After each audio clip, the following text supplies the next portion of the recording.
really. I'm always talking to HR people, and it's something that obviously has come to light. And I actually did a poll on LinkedIn. I don't know if any of you guys saw it. Yes. I'll just bring it up here. So so basically all I asked was really simple: as does HR have a burnout problem? And we had 93% of people said that yes, it does. That's a huge percentage, obviously. And I mean, I'm sort of not shocked massively, but I'm interested in your take on it. I mean, obviously Lucy, Kelly, obviously previous HR practitioners. I know it's not quite what you're doing now, but obviously you've been there and you've experienced it. Are you shocked in terms of the result of my poll? No. I still am, actually. So I knew it would be high, but I would not expect it to be that high, really. And even if I know quite a few HR professionals who went through burnout, I was shocked. Kelly, you weren't so shocked? No.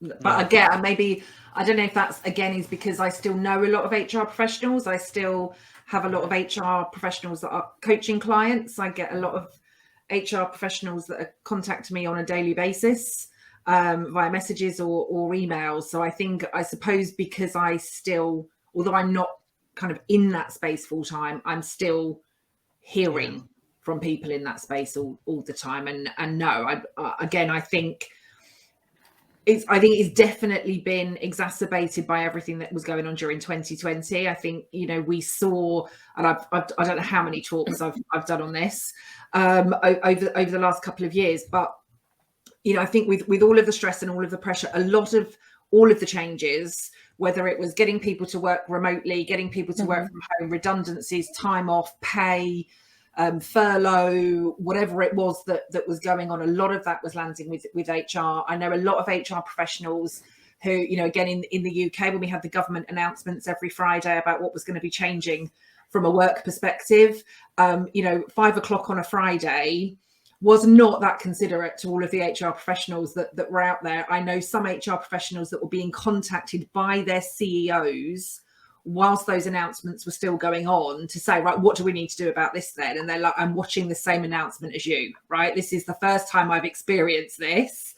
I'm watching the same announcement as you. I don't know. They were then having to work all weekend to get papers, policies, whatever it was done.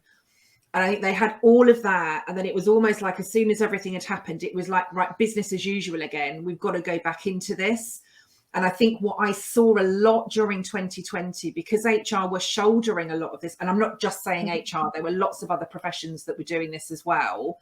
And all of the organizations that were kind of, I suppose, carrying on as normal. But I think there was a lot of that shouldering of responsibility. And it was almost like HR, it sounds really weird to say, but it was almost like HR weren't able to acknowledge that they were also in a pandemic. And they were also going through the same stuff as everybody else because they just had to keep on going. And again, so I think from an emotional fatigue perspective, I'm trying to deal with hundreds or thousands of employees at once whilst I've got kids in the background and homeschooling and CEOs wanting this and CEOs wanting that. We saw all of that happen. A lot of that hasn't eased for a lot of HR. And again, a lot of the people that I'm speaking to now, on a one-to-one client perspective from HR, were burnt out 3 months into the pandemic, have kept on going because they're high performers, they care, they want to keep on going, they want to ensure that everybody else is looked after. And it's kind of got to the point now where I genuinely can't cope anymore. I cannot cope. I've spoken to people today who've told me they feel broken, who feel lost, who are just ready to jack it in. And I've had messages over the weekend from people that have just been like, this is the first time I've ever been off sick throughout my entire career, but I am just done. Like, I'm burnt out. I'm exhausted. The doctor signed me off. My blood pressure's through the roof. My stress is through the roof. I'm burned out and I'm done. And that's what I'm hearing more and more and more. And I don't think there was enough acknowledgement of the pressure on HR. I don't think there was enough acknowledgement of the impact on all of that as for the individuals. And again, I think when we look at that collective responsibility, I don't think we have collectively looked at all of that pressure, all of that stress and everything else and said, right, okay, what do we need to do to fix this? So those figures, I would love to say that they shock me, but they just don't.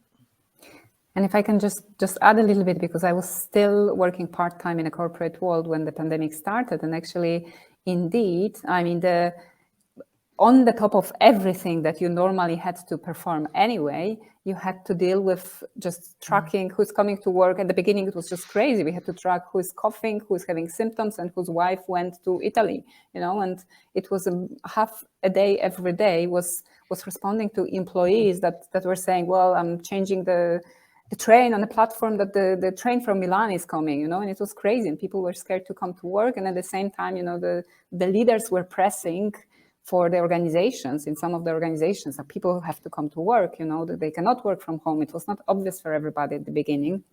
And I feel there was a lot of conflict in HR because of those expectations from the leadership, from the organization, and from the employees were very different, were throughout the pandemic, actually. Even right now, a lot of organizations want people to be back, and a lot of people kind of not really want to be back. They feel that they've earned the right to work from home. And I think that's one other aspect. I'm not going to be repeating everything that Kelly said because I agree, but I think kind of linking to your previous question and the technology, because I think it's not specific to HR, but to all of us really.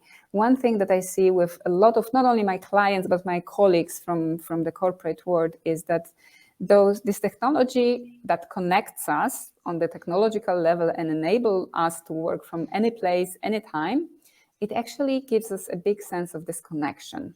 So the coffee Zoom that we have is not the same as having a coffee with somebody.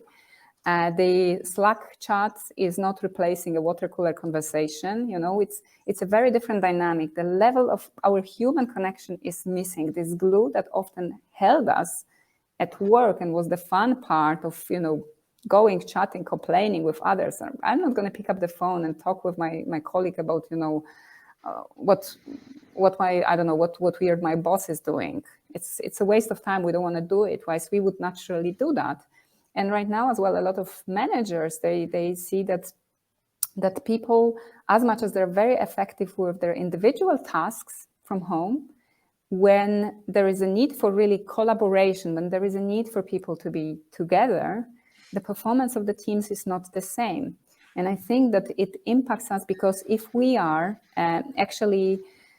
if we kind of this pleasant and underappreciated factor of being with people, just chatting, seeing each other and connecting on a human level, not only on professional, if this is taken out of our job, and if the content of my job was not 100% of what I love, and I realize actually it's only 30% what I like and 70% not, then we start having big questions. What am I doing here? Is it worth for me to put all these hours, all these efforts?